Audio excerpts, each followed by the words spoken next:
Hi! When I first wrote this, it was, frankly, an awful week. Oh my god, work had been bad. On weeks like those, the dread overwhelms me to the point of doing nothing. I can't bother moving. I get anxious even thinking about time passing over me. My weekends flying by in a blur of same old, feeling no true pull towards anything but the scroll of videos, of lives just a little bit out of reach, just a little bit better than mine. And I'm going to be honest, I don't like it, because I, say it with me folks, wanna enjoy life.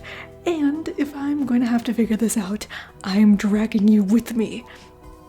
It's a process, and I'm still working on it, but it's better than the alternative, I promise.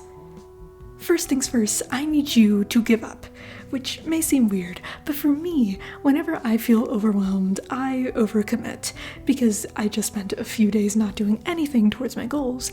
Now every goal that I've ever wanted to do is something that I have to do right now, and if I don't do them all fully in the next 5 seconds, I have failed.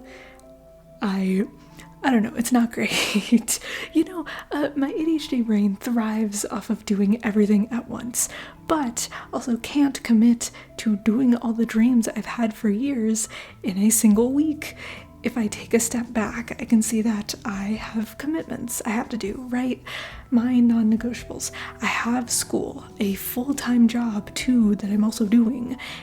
These things are gonna constrict time. I want to make a comic, I want to animate and do silly doodles and finish my never-ending backlog of games and travel with friends and learn more languages, and it's just not possible at the same time. So, learning my limits. I know that thankfully, whenever school finishes up, my only major commitment in life is gonna be work. But right now, a full-time job and online classes are going to be part of my life, at least until I graduate. I can't avoid it unless I want to have thousands of dollars that I've put into these things or been contracted to work to go down the drain. These things are gonna tax my brain, and since I'm doing 2 exhausting things at once, the other commitments I have need to be low effort or have whatever effort I'm putting into it be reasonably equal to the amount of joy I'm getting out of it. So, silly doodles that I cram out, yeah, I can do that. Short, quick animations, absolutely. But creating a grueling, consistently uploaded comic or making a ton of videos on YouTube bi-weekly, I am going to die if I do that at the same time as the schedule. Horrific. We gotta work within our bandwidths, or else we will explode. And by we, I mean me. You can't do this to yourself, man. You will hate your existence. And the reason I say this is because this has happened before. I do not want it to happen again. Part 2. So, secondly, you gotta change things up. I think routine is great for getting things done in a rhythm, feeling like you know where a day's going. Having things written down on a silly little calendar is nice, but planned or unplanned moments just make living a lot better. It slows the day down, makes it more memorable, and for me, leaves me more energized and willing to complete whatever schoolwork or work I have to do because I gotta do something that wasn't as laid out. Whenever I just let routine and mundane pass over me, just keep doing the same things over and over, is when I feel the most depressed. Trapped inside of a box consisting of getting up, not glancing outside, working day and night on school projects, and frantically watching numbers on everything I would post. I wouldn't really reach out to anyone when I get into these kinds of phases. At the point in time that I'm thinking about, I wouldn't even really hang out with people. It was just an echo chamber, and as much as I hated it, I also really resented putting in effort to try something new, because what if that new thing was worse? And you know what, that's fair, because things will go bad, part 3, and also not to plan. It's inevitable, and it's okay. Because there's just as much of a chance things can go good. And if things do go bad, then at least we found out that there can be worse situations than the one you're in. One of the examples that comes to mind of everything going wrong are the times that I try and schedule events with friends and it just falls flat. I was trying to be adventurous and spend my hard-earned, very deliberately saved dollars on flying in a hot air balloon with a friend. And we both were very much prepared to go on that trip, with my friend driving me and me paying any additional costs. That friend also watches these videos. Hello! Anyways, it kind of went bad a couple of times. The day of the trip, the first time, I set my alarm to 5 p.m. instead of 5 a.m. and my friend at my door at 5 o'clock in the morning was texting and calling my phone that was turned off, and they drove back home. And you can imagine when I woke like an hour later, the worst feeling of having to reschedule an event that would cost a hefty chunk of money like settled over me. It was grimy, it was gross, and this was not the only incident with trying to do this godforsaken hot air balloon. The next time we tried this, my friend got sick the day of, and the weather was so bad that they canceled the trip. And when we had to reschedule again, it started pouring rain, and it was exhausting. But we persevered, and on the last possible day they offered for rescheduling, every single thing went perfectly. And because it had taken so long to get to this point, I serendipitously got to gift my friend a sticker set from the game we both love playing together. And we finally got to go on the goddamn motherfucking hot air balloon. Was the beginning and middle of this experience the worst? Yes. But I'm not gonna say that it was mundane, certainly. It was genuinely anything but. And I got to meet up with my friend in the end, even with all the struggles. It was one of those experiences that provided me the insight that I can do hard things and still get a little reward. Anyways, whatever you decide to do, it doesn't have to be expensive, I swear. Yes, this is coming from a person who will try anything expensive once, including but not limited to ziplining, whitewater rafting, hot air ballooning, murder. Scratch out that last one. That one doesn't exist. Obviously, I hope people recognize that. Anyways, I'm way too paranoid for this. Okay, moving on.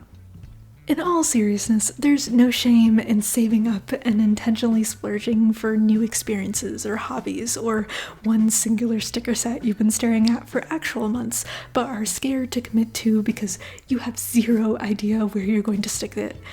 And if you don't have the ability to save up, there's also plenty of free or low-cost stuff to try out as a way to change your routine.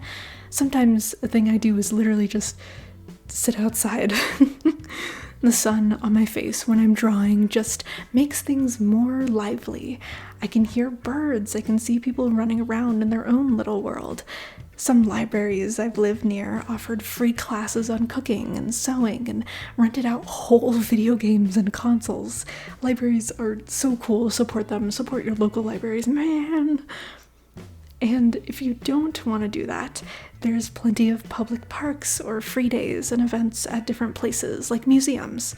With learning, too, if you can't afford classes, you can create your own little curriculums with bits and pieces on YouTube and different apps. Duel your brains out on scratch paper at work. Roll the windows down and hear the way the streets sound as a car tears through them.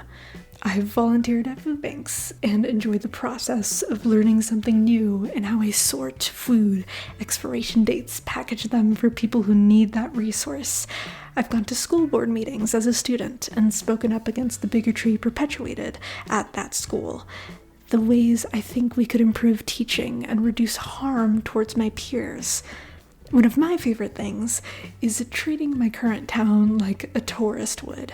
Sure, I've lived here for a little bit, but when I look up things to do, I've stumbled upon some really fun gems.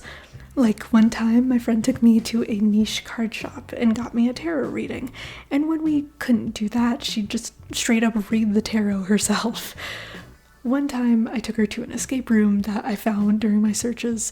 Another time she took me to a restaurant that I had never heard of. It's just, I think that the world is full of weird, intricate things that can bring joy. And it doesn't have to be in person if accessibility is an issue too. Like, don't talk to me about how much I put into Wizard 101 and Pirate 101 or Hades 2 or actually any game. Real ones. Remember playing Fusion Fall in the 2000s, okay? Video games, my beloved. Hanging out with friends and playing games, or drawing and combining drawing with a video I want to watch, in combination with all these ways of exploration, makes my existence way more fun, and I love to see it. The third space that exists in areas I made an effort to create, transforming an average day into one with memories that I'll never forget. It's all so fulfilling, and it's important to intentionally do these things. Me, because part 4, if you want to enjoy life, you are going to have to try things you like. I know, blah blah blah, tomato, tomato, tomato. How dare I recommend to myself that I do things I actually like?